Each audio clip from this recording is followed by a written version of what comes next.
Hi, Kristi. Good to see Hi, you. you too. So before we jump in, I'll just introduce myself for folks who may be watching or listening. Claire Goldsmith, MSON's Executive Director. I am so thrilled to be joined by one of our MSON steering committee members, Kristi Gibbs. Kristi, do you want to introduce yourself? Sure. Thanks so much, Claire. I'm excited to be here with you and have this conversation. Kristi Gibbs, I'm the head of school at Brownell Talbot here in Omaha, Nebraska, and looking forward to our conversation today. And it is your spring break, so an extra special thank you for taking some time to chat. So when I heard that you had effectively reset your tuition at Brownell Talbot, I just had to hear more. So let's start with kind of setting the scene. Like, why did you start talking about your tuition and perhaps changing it? Yeah, absolutely. Well, thanks. Brownell Talbot is the only independent school in the state of Nebraska, specifically here in Omaha, and we have a pretty competitive academic market, like most places. Our competitors are the public school, which are rated pretty high here in Nebraska, as well as then the parochial schools in the area. So for my 7 years here at Brownell Talbot, we've talked a lot about our position in the market for education, and our price point is double of any other tuition bearing institution in the area. And we're not at capacity. So we've talked for a long time, how do we grow our enrollment while staying financially responsible and competitive within the marketplace? So tuition reset, tuition has always been in the background of the conversation, and the time just really became ripe right now. And during COVID, we saw a lot of wonderful successes, while other schools were maybe seeing enrollment declines the first year. So after we finished March of 2020, we saw a bit of a decline like everybody else starting the 2020-2021 school year. But this past year, our enrollment of new students doubled. Annually, we usually bring in about 60 new students. This year, we brought in 120. So the conversation became even more real. Where were those students coming from? Why were they choosing Brownell Talbot? And we saw that the bulk of our new students were coming to us at the lower school and middle school, and we weren't seeing a lot of new enrollment in the upper school. So digging into what were those barriers, what were the inhibitors, and what was preventing people from choosing Brownell Talbot as their place for upper school. I mean, that's so interesting because we, in the enrollment management world, we sometimes talk about this erosion of the base, which is a decline in lower school enrollment. So what was causing the increase in lower school enrollment? Yeah, from what we can tell, and as we've talked to families, a lot of it has to do with our COVID protocols, I would say, and our ability to be flexible and nimble, and a trusted small environment. And so our preschool, our early years program is at capacity. We have no more room for growth, and we have a couple other areas within the lower school that are also at capacity, which is a new thing for us here at BT. Even though we've been in existence for 158 years, we have not been at capacity. And so we're seeing parents coming to us for the reputation, for the outcomes that students are seeing, and believing in the mission, knowing, inspiring, and challenging all of our students, and the focus on a global mindset. Can we take a detour and can you say a little more about the global mindset and the mission and kind of what makes your school unique and what people you think are responding to? Yeah, I think, oh gosh, so many things I could share about that. We recently partnered with a Common Ground Collaborative and Kevin Bartlett, and we're kind of retooling and re-leaning into what it means to be an independent school. I know that sounds quite cliche, and many Malone schools are further along in this journey than we are, but being the only independent school in Nebraska, we've kind of stood up next to public schools in a more congruent way with them than other independent schools. And so really looking at how do we prepare students for their step beyond high school, and connecting them to the world beyond just Nebraska and Omaha. And so identifying more with our diversity, partnering with the higher education institutions. We have a wonderful college and university system here, Creighton University, the University of Nebraska, Omaha, the UNL system, the medical community. And so utilizing their resources as well to sort of market to those individuals.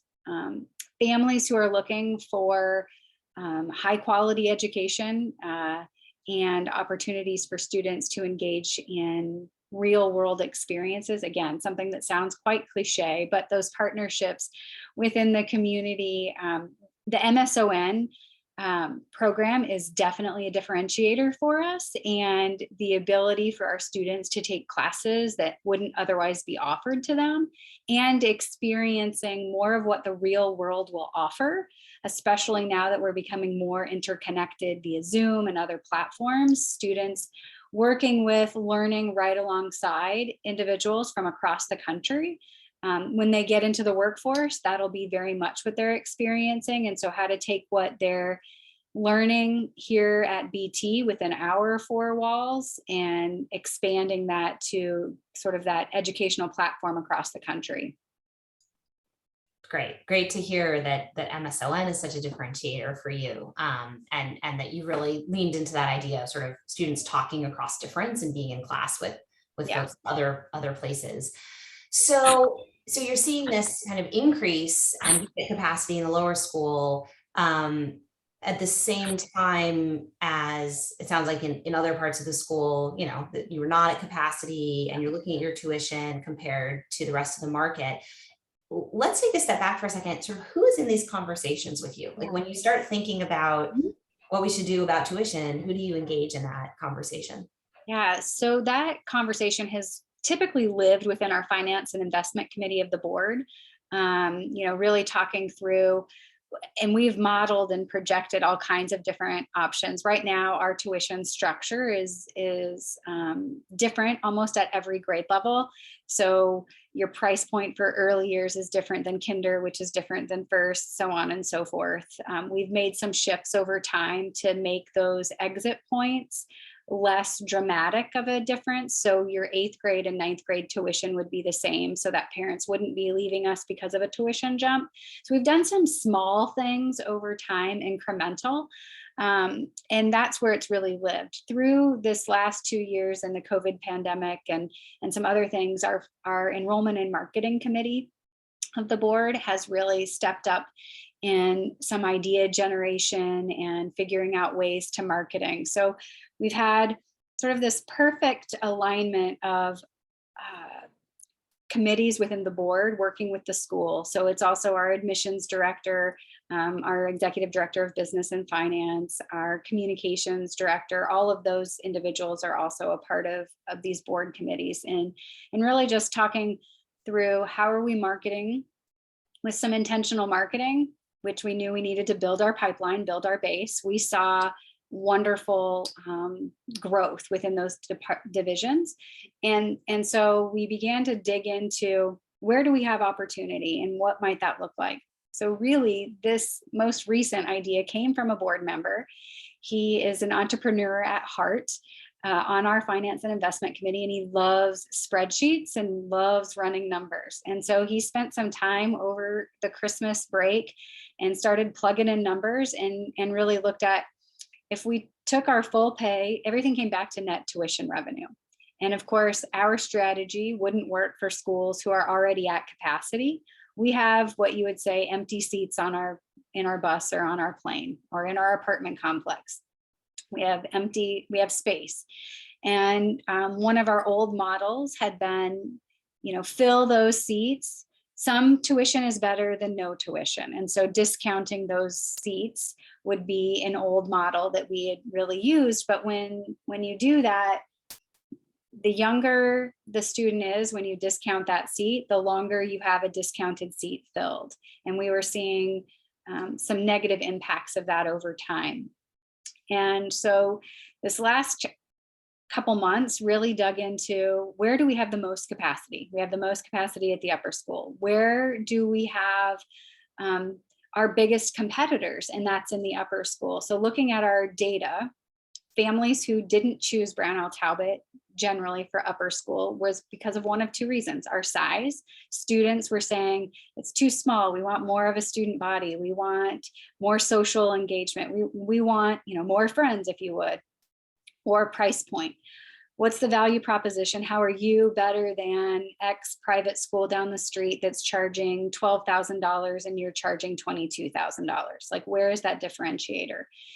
So we ran the numbers and came up with a plan, and we reset our tuition for the next year. And all of our upper school students, 9, 10, 11, 12, will pay $15,000 for tuition. So we did not touch the tuition structure for our early years through grade 8, but they received a 0% tuition increase. This is also off of last year, a 0% tuition increase. So our board allowed us to sort of grow our way out of the pandemic decline. And instead of cutting programs or cutting resources or cutting positions, kind of challenged us to say, fill those seats and go out and recruit the heck out of the community. We did, and we saw double enrollment of new students. Got it. So much there. So, so just to make sure we have the numbers. So the lower school is staying the same as it's been, 0% increase. And do you know yet whether you'll keep a 0%? That's sort of TBD, I assume, for the future. Yeah. And then the reset is really grades 9 through 12. And that was from 22,000 down to 15. Yeah. Which is what percentage? Like $7,000. So yeah, so it's 30% increase, a decrease, pretty much. Yeah. And how did you land at that number? Well, our trustee actually came back with a slightly smaller number than 15,000, but our business and finance director and I kind of looked at what's the marketplace call for. So those competitors in the Omaha area charge between 10 to 13,000. So we wanted to still speak to kind of the quality of education that happens at Brownell Talbot, and we didn't want it to. So we landed at 15 for a couple of different reasons. One is it's close to what the other competitors are, or a lot closer, and it allowed for a smaller number of growth within the upper school, because this of course is also going to be dependent upon our ability to recruit additional new students within the upper school. And so that is our focus for our re-enrollment, our enrollment period right now, which is in full swing. We just opened it back up. And so that recruitment is really important right now. And so how does your financial aid process and your tuition discounting process change with all of this? Yeah, so net costs will remain pretty much the same for those families receiving financial aid. We've tried to, we shifted our policy a bit, and instead of kind of all filling the need for every family, we're trying to look at more of a cap of about 25% aid for families who are eligible for financial aid. So we're trying to get closer to a net tuition revenue piece that is more in alignment with roughly 75% of tuition. Hopefully that answered your question. Yeah, no, absolutely. So so I guess maybe take me through sort of, if I'm a parent who's used to paying a certain amount, what are you sort of telling me about what will change in my life? Yeah, so if you were a parent who, let's say you have a freshman this year, and next year your freshman will be a sophomore, and your tuition obligation this year was $14,000, and so that would have given you an $8,000 aid package. We would say that your recalculated need based on the tuition restructure would only be $1,000 worth of aid. So your tuition obligation would remain that $14,000. You would not see any additional cost, but your aid would substantially decrease because it's been off the top. Yep. That's right. That seems really clear. Yeah. Because I imagine a huge piece of this is sort of just how you communicate it, right? Change freaks people out. And I think, we've seen a big push toward more clarity on pricing and transparency. And Yeah. I imagine, do you imagine that this will also mean just fewer aid applications? And I think until we go through at least a year cycle of it, I don't know if it'll necessarily impact the number of applications in the upper school, but I think a big part of the messaging, as you mentioned, was, the long-term trajectory of our tuition at even a 1 to 3% tuition increase over the next 5 to 10 years. Our early years students, those 3 and 4-year-olds, their families could be experiencing, $28,000 to $30,000 high school, upper school tuition. And we really felt like that was going to completely outprice the market for Omaha, Nebraska.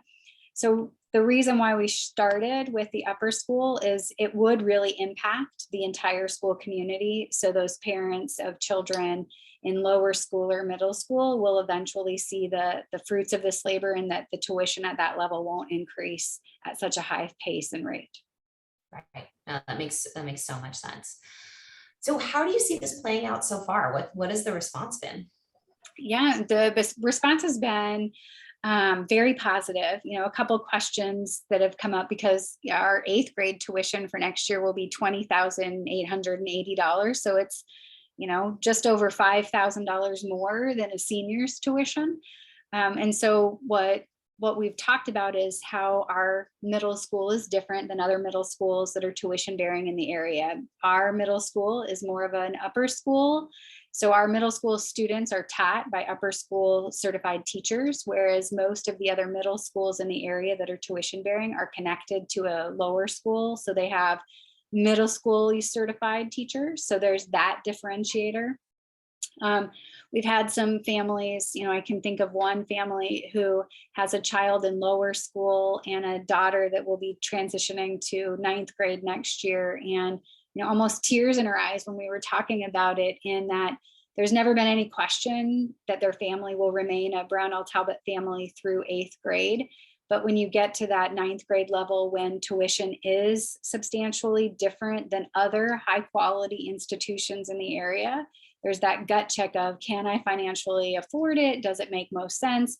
College is closer on the horizon. Do I need to save for college? And she said, by changing the tuition structure, it takes all questions off the table.